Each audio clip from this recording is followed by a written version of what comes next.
جو ہے وہ اب ہمیں لگ رہا ہے کہ آہستہ آہستہ مستقبل قریب میں ہمیں روس سے شاید سستے تیل کی درآمد کے قریب پہنچانے والی ہے تاکہ پاکستان توانائی کے بحران سے باہر آ جائے. اس پر تفصیلی گفتگو کریں گے. وفاقی وزیر توانائی انجینئر خرم دستگیر صاحب ہمارے ساتھ موجود ہیں. Khurram Dastgir sahab, thank you so much for joining اس. میں نے کیس تو پورا اپنا رشین آئل کی وہاں سے امپورٹ کے لیے بنایا ہے، لیکن پہلا سوال بٹ آڈینس ایکسپیکٹ کہ جی لوڈ شیڈنگ سننے میں یہ آ رہا ہے کہ جولائی میں ورس ہوگی، بہت زیادہ ہوگی.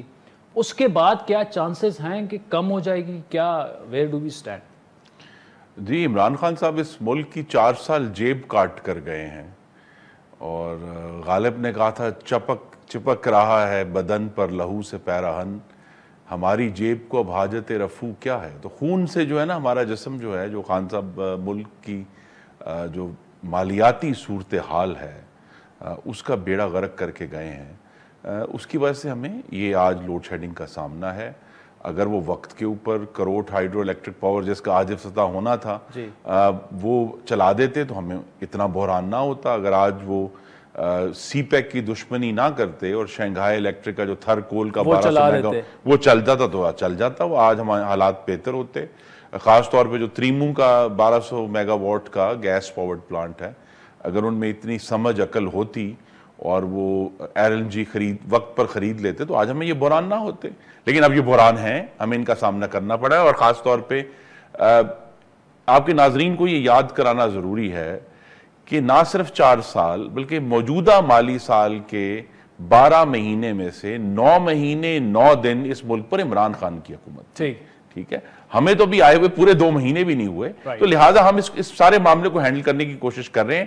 جولائی میں بحران کیا ہے جو میں آپ کے سامنے آپ کی توسط سے ناظرین کے سامنے کھل کر رکھنا چاہتا ہوں. بحران آیا ہے کوئلے کا. کوئلے کی قیمت 400% بڑھی ہے ان پچھلے 5 مہینوں میں، مستقل بڑھ رہی ہے. اور ہمیں اس کی وجہ سے، کیونکہ پھر وہی بات ہے کہ عمران خان صاحب جو ہیں جو 9 اپریل تک اس ملک کو چلا رہے تھے، انہوں نے کوئلے کی کوئی ایڈوانس بائنگ نہیں کی ہوئی تھی، لہٰذا میں انتہائی مہنگے داموں میں جس کی وجہ سے جب ہمیں یہ محسوس ہوا کہ کیونکہ صرف یہ نہیں ہے کہ کوئلہ مہنگا ہے یا LNG مہنگی ہے، پیچھے سے پاکستان کے جو فورن ایکسچینج ریزروز ہیں ان کا بحران ہے. اصل بحران وہ ہے کہ جب ہم یعنی وزارت توانائی جو ہے یا وزارت پیٹرولیم جب ہم انٹرنیشنل مارکیٹ میں جا رہے ہیں، کیا ہمارے پاس ڈالر کور اویلیبل ہے؟ نہیں ہے، پرابلم ہے، اس میں کمی ہے. لہذا اس کی وجہ سے اس وقت جو بحران ہے وہ یہ ہے کہ کوئلے کے جو پلانٹس ہیں ہمارے وہ تقریباً 1/4 کیپیسٹی پر چل رہے ہیں. اس کی وجہ سے یہ کرائسس آیا ہے. بہت کم ہے، 1/4 بہت کم. اور دوسرا جو ہے جو کہ انشاءاللہ اگلے چند دنوں میں حل ہو جائے گا، کراچی کا جو ایک نیوکلیر پاور پلانٹ ہے 1100 میگا واٹ، اس کی ریفیولنگ ہو رہی ہے. اگر جولائی کی بات کی جائے کیا ہوگا؟ جی میں وعدہ تو کوئی نہیں کرتا، لیکن ہمیں اس بات کی بہت اچھی توقع ہے کہ 20 جولائی تک لوڈ شیڈنگ میں واضح کمی آپ کو نظر آئے گی. آپ یہ دیکھیں کہ ہم لوڈ شیڈنگ 20 تک لیکن ہوگی لوڈ شیڈنگ، اور زیادہ ہوگی، جولائی میں زیادہ ہو سکتی ہے. جی دیکھیے میں آپ کو ہمارے جب سے ہماری گورنمنٹ آئی ہے لوڈ شیڈنگ جو ہے وہ کم ہوتی ہے، پھر اوپر چلی جاتی ہے، پھر کم ہوتی ہے جب ہم کچھ معاملات کو پھر ایشوز آ جاتے ہیں. اب ایشو یہ ہے کہ ہمیں جولائی کی 20 تاریخ تک جب ہائیڈل پاور ہم یہ امید کر رہے ہیں، پاکستان میں 8,500 میگا واٹ کی کیپیسٹی، ابھی 5,000 پہ ہم چل رہے ہیں. تو اگر جب آنے والے دنوں میں بارشیں متوقع ہیں کل سے پرسوں سے، اگر ہائیڈل ہمیں 3,000 میگا واٹ پروڈیوس کر دے گا تو انشاءاللہ بہت بہتری آ جائے گی. دوسرا میں بڑے ادب سے عرض کروں گا، پورے ملک میں 12 سے 18 گھنٹے کی لوڈ شیڈنگ نہیں ہو رہی. جو ملک کے ہائی پیئنگ علاقے ہیں جو 80% سے زیادہ بل دیتے ہیں، جہاں خسارہ کم ہے، وہاں ابھی بھی 4 سے 5 گھنٹے سے زیادہ لوڈ شیڈنگ نہیں ہو رہی. ہمارے رورل ایریاز میں لوڈ شیڈنگ ہو رہی ہے، وہ ہمارے بھائی اور بہنیں، ان کی تکلیف کا ہمیں بہت احساس ہے. لیکن یہ ایشو یہ ہے کہ آج کے دور میں جب کوئلہ جو ہے وہ $400 پر ہے، تیل 100 سے اوپر جا رہا ہے، 110 سے نیچے نہیں آ رہا. بہت تو کیا ہم $100 میں افغانستان سے؟ ویسے بائی دا وے جب سے گورنمنٹ نے فیصلہ کیا وہاں پہ ڈبل ہو گئی ہے کوئلے کی پرائس. جی دیکھیے نا، یہی ایشوز ہے نا، یہ بات سمجھانے کی کہ ہم پاکستان کے میں رہنے والوں کی خدمت کے لیے جہاں سے ہمیں کوئی سستی اویلیبلٹی ہوگی ایندھن کی وہ ہم کر رہے ہیں. سر آپ کانٹریکٹ کر کے اعلان کرتے ہیں نا، آپ کے اعلان سے وہاں پہ پرائسز چڑھ گئی ہیں. جی وہ تو چڑھنی تھی نا، جی وہ تو چڑھنی تھی. یہ تو ایک حصہ اس بات کا. اور وہاں جو ہیں وہاں افغانستان میں جو دوسرے بھی کوئی آپ کو معلوم ہے جو پاکستان کے اتنے حق میں لوگ نہیں ہیں, انہوں نے اس کے اوپر ایک نیا واویلا شروع کر دیا ہے. لیکن ہمارا کام تو مینج کرنا ہے نا, ہم مینج کر رہے ہیں اور ہم اس کی پوری کوشش کر رہے ہیں. 3 ہفتے پہلے تک پاکستان کی تاریخ میں کبھی کسی نے نہیں سوچا تھا کہ افغانستان سے اتنے لارج سکیل پر ہم کوئلہ خریدیں گے. شہباز شریف کی لیڈرشپ ہے کہ تمام, اور یہ دیکھیں وزارت توانائی کا تو حصہ ہے ہی, لیکن اس میں ہمارے وزیر تجارت نے کام کیا ہے, نوید قمر صاحب نے, ہمارے وزیر دفاع خواجہ آصف نے کام کیا ہے, وزیر ریلوے جو ہیں سعد رفیق انہوں نے کام کیا ہے, وزیر خزانہ مفتاح اسماعیل نے کام کیا ہے. تو ہم سب مل کر یہ ان ایشوز کو ریزالو کرنے کی کوشش کر رہے ہیں. لیکن عمران خان نے جیب اتنی کاٹی ہے کہ بڑی مشکل چلیں 20 جولائی تک وی ایکسپیکٹ وی ہوپ ہمیں ڈیفینیٹلی, ایک تو دیکھیں نیوکلیر جو کراچی کا نیوکلیر پلانٹ ہے وہ ڈیفینیٹلی آن لائن آ رہا ہے پچھلے اگلے چند دنوں میں, اور ہائیڈل ہمیں پش کرے گا.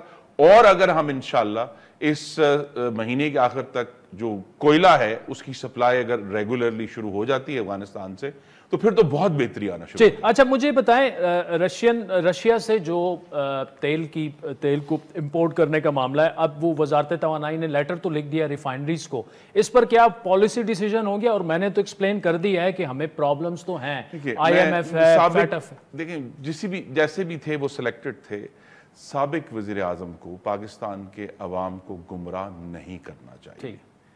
پاکستان اور روس کے درمیان تیل خریدنے کا کسی بھی قسم کا کسی بھی لیول کا کوئی معاہدہ موجود نہیں ہے. وہ جھوٹ پھیلا رہے ہیں, مجھے بڑا دکھ ہے وہ یہ کام کرتے ہیں, لیکن کسی بھی طرح کا کوئی کاغذ موجود نہیں ہے. اب ہم تیل کیوں نہیں خریدتے رشیا سے؟ جو کرائسس, پہلی بات یہ ہے کہ ہمیں رشیا کی طرف سے ان رائٹنگ ابھی تک کوئی آفر نہیں, پہلی بات. نمبر 2, ہماری کچھ خارجہ پالیسی کی سینسٹیوٹیز ہیں, کیونکہ ہم ہمیشہ اپنے تیل کا بہت بڑا حصہ اپنے عرب بھائیوں سے خریدتے ہیں, اور اگر ہم نے وہاں سے شفٹ کیا تو اس کی بھی ایک کاسٹ ہے, کیونکہ ہم وہاں 30 لاکھ پاکستانی رہتے ہیں, ہماری سینسٹیوٹی ہے.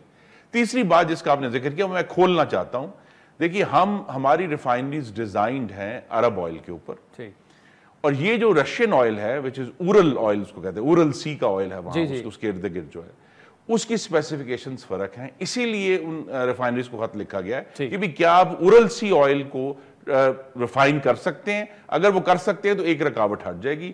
اور تیسرا ایشو یہ ہے کہ جہاں ہمیں فورن ایکسچینج کی کمی کا سامنا ہے اور ہمیں رشیا کو پیمنٹس کرنے کے لیے اپ فرنٹ پیمنٹس کرنا ہوگی, عرب ممالک میں بہت سارے ملکوں میں ہماری ڈیفرڈ پیمنٹس ہیں, ایک سائیکل ہے ڈیفرڈ پیمنٹس کا, اس کی وجہ سے. لیکن ابھی بھی ہم سب, پرائم منسٹر شہباز شریف, اگر پاکستان کے عوام کی بہتری اور فلاح کے لیے ہمیں کہیں سے بھی سستا تیل اویلیبل ہوگا ہم وہ خریدیں گے. ٹھیک. اچھا مجھے بتائیں کہ تیل کی قیمتیں جو ہیں, اب تو لیوی تو اپروو بھی ہو گئے تقریباً 50 روپے تک, تو یہ 1 جولائی سے تقریباً 10 روپے لیوی لگ رہی ہے پیٹرول ڈیزل. جی اس کو سٹیگر کیا جائے گا. ابھی اس کی فائنل پروپوزل منسٹری پیٹرولیم کی طرف سے آنی ہے, کابینہ جو اگلا اجلاس ہوگا اس میں اپروو ہو جائے گا. لیکن ہم ایکسپیکٹ کر رہے ہیں کہ دیکھیے یہ پھر چوائس کیا ہے؟ چوائس یہ ہے کہ ہم پورے ملک میں پیٹرولیم کے اوپر ایک سبسڈی دے دیں جو کہ ایک مہینے میں 120 ارب 150 ارب اس قسم کی, that is not an option.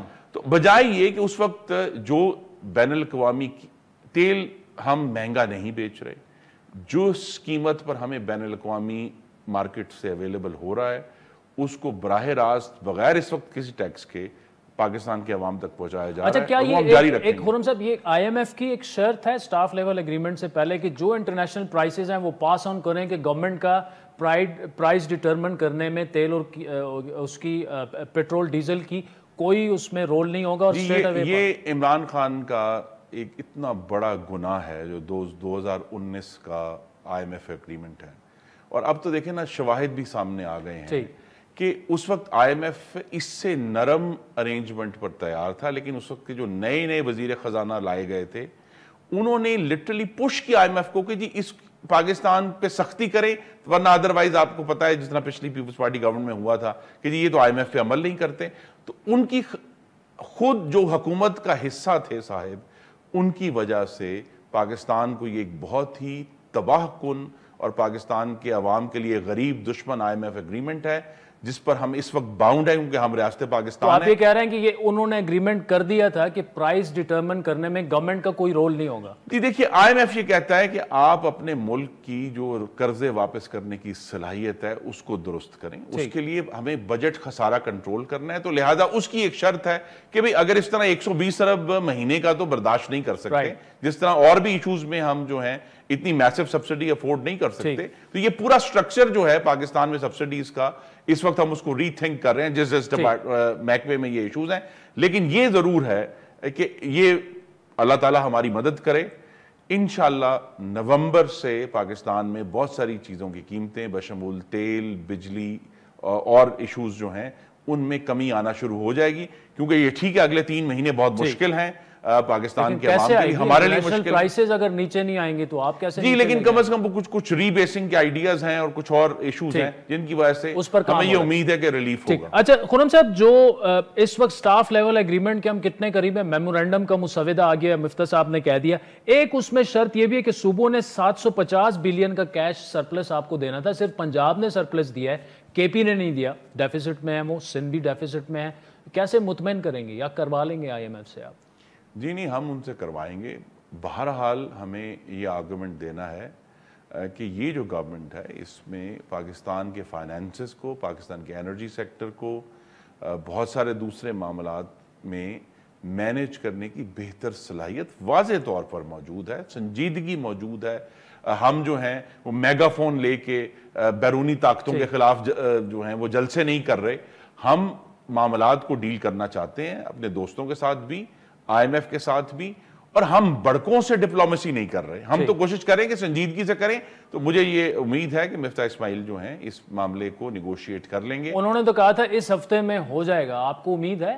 جی اس ہفتے میں اگریمنٹ ہو جائے گا, اور مجھے بہت امید ہے کہ انشاءاللہ جولائی کے پہلے ہفتے میں یا پہلے 10 دن میں جو ان کی بورڈ میٹنگ ہوتی ہے اس میں پاکستان کے ساتھ معاہدہ ریسٹور ہو جائے گا, اور پاکستان کو آئی ایم ایف کی جو اگریمنٹ ہے وہ ریسٹور ہونا, اس سے پیسے اتنے زیادہ نہیں ہیں. دیکھیں 1.9 billion dollars is not that big an amount.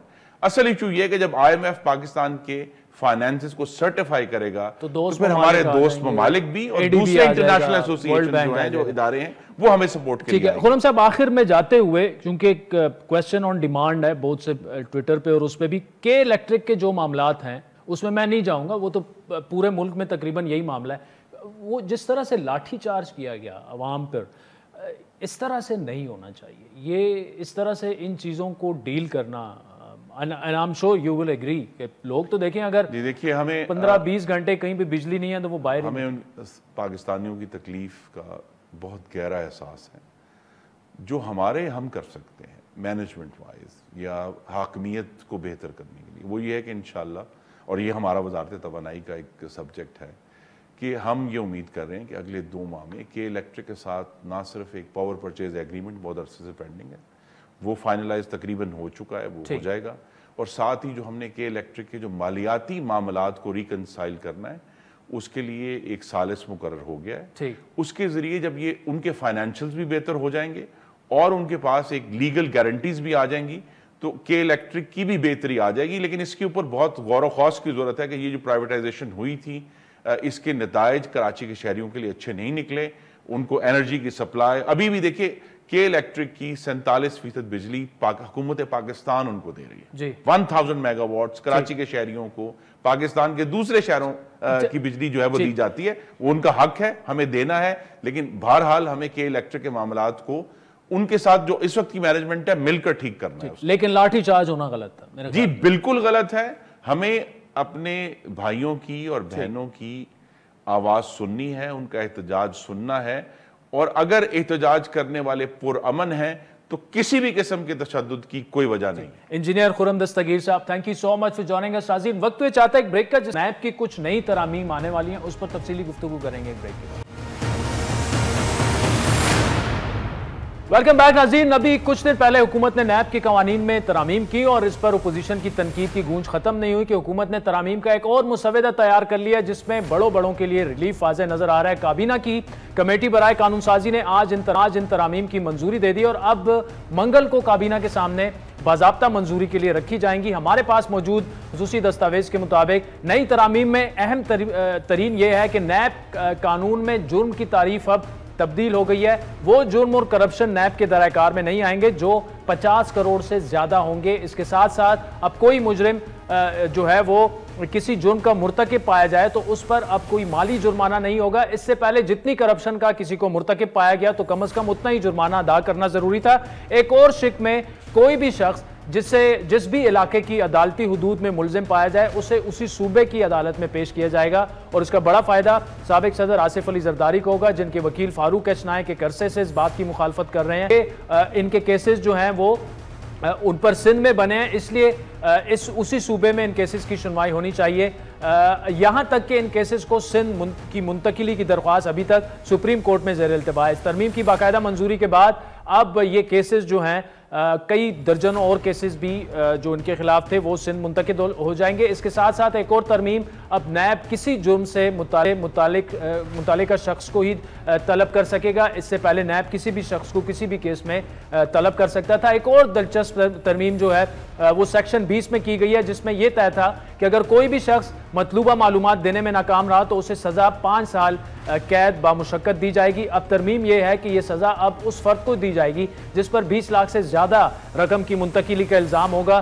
ترمیم سے کئی تاجر سیاستدان جو ہیں ان کے جو نوکرز ہیں جو ان کو وہ مستفید ہوں گے اور جن پر 10 سے 15 لاکھ مختلف طریقوں سے ملک سے باہر بھجوانے کا الزام ہوتا ہے. سب سے ایک اور ترمیم جو ہے وہ سیکشن 25 میں ہے جس کے مطابق کسی ایک شخص کی پلی بارگین سے اس کیس کے دوسرے فرد پر اثر نہیں پڑے گا. اس پر تفصیلی گفتگو کریں گے ہمارے نمائندہ خصوصی ہمارے ساتھ موجود ہیں. ریاض, اس ترمیمی بل کی کیا اہم ہے جو ترامیم ہے اس کی تفصیل میں ذرا اگر ہم جائیں تو کیا ہے؟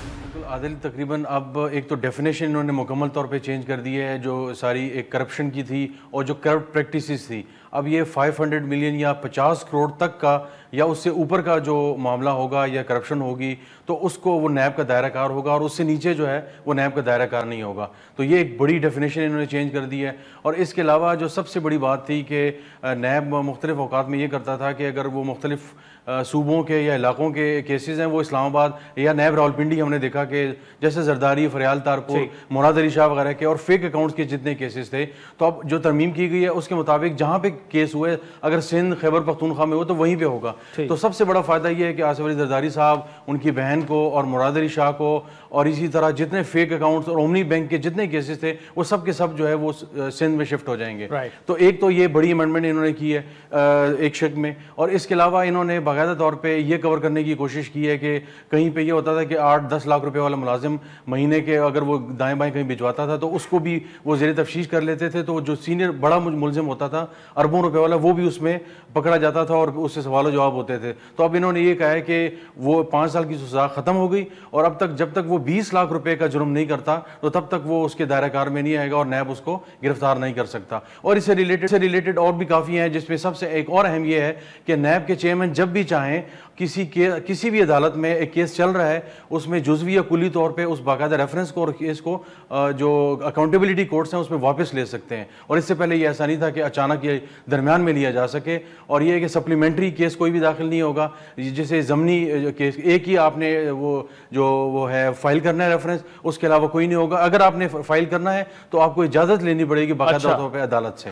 اچھا, اس وقت اس کا کیا سٹیٹس کیا, یہ تو اب ہم بات کر رہے ہیں چونکہ ایکسکلوسیو خبر ہے ہماری, اس کی منظوری کیسی ہوگی, کیا طریقہ کار آگے ہوگا؟ اس کا انیشل تو یہ ہوا ہے کہ آج تقریباً دن میں 12 بجے کے قریب اس کی منظوری ہو گئی ہے. جو کابینہ کی کمیٹی برائے قانون سازی ہے اس میں جو وزیر قانون ہیں انہوں نے اس کی باقاعدہ طور پہ منظوری دے دی ہے اور ایک آدھ اور رکن قومی اسمبلی تھے, اس کا جو کہ کوورم نہیں ہوتا لہٰذا وہ منظوری ہوگی. اب اس کے بعد یہ ہوگا کہ یا تو یہ سرکولیشن سے اپروو ہو جائے گا یا پھر یہ منگل کے روز کابینہ کے سامنے پیش کیا جائے گا اور اس کے بعد ظاہر یہ ایوان وغیرہ میں رکھا جائے گا. تو تقریباً جب کابینہ سے نکل جائے گا تو دوسرے قانون قانون کی طرح یہ بھی قانون بن جائے گا، لیکن اس کا ریئیکشن جو ترمیم کی گئی ہیں، ترامیم وغیرہ، وہ بہت خطرناک ہیں، تو لگتا ہے کہ اس کا ریئیکشن بھی کافی آئے گا. ٹھیک ہے، چلیں Riaz ul-Haq, thank you so much for joining اس. ناظرین وقت تو چاہتے ہیں ایک بریک کا، آپ سے دوبارہ ملاقات. ویلکم بیک ناظرین. اس وقت سابق وزیر اعظم عمران خان کے دور میں جو معاون خصوصی برائے احتساب تھے بریگیڈیئر ریٹائرڈ مصدق عباسی صاحب ہمارے ساتھ موجود ہیں. عباسی صاحب یہ بتائیے گا کہ نیب قوانین میں کچھ دن پہلے ترامیم ہوئی، اب مزید ترامیم کر دی گئی ہیں، یعنی اب جو جرم ہوگا، جو مجوزہ ترامیم ہے، نیب اسے صرف اسی جرم کو انویسٹیگیٹ کرے گا جو 50 کروڑ کی مبینہ کرپشن جہاں پہ کی گئی ہو. اس کے ساتھ ساتھ جہاں جرم کا ارتکاب ہوا ہوگا وہیں کی عدالت میں سنا جائے گا.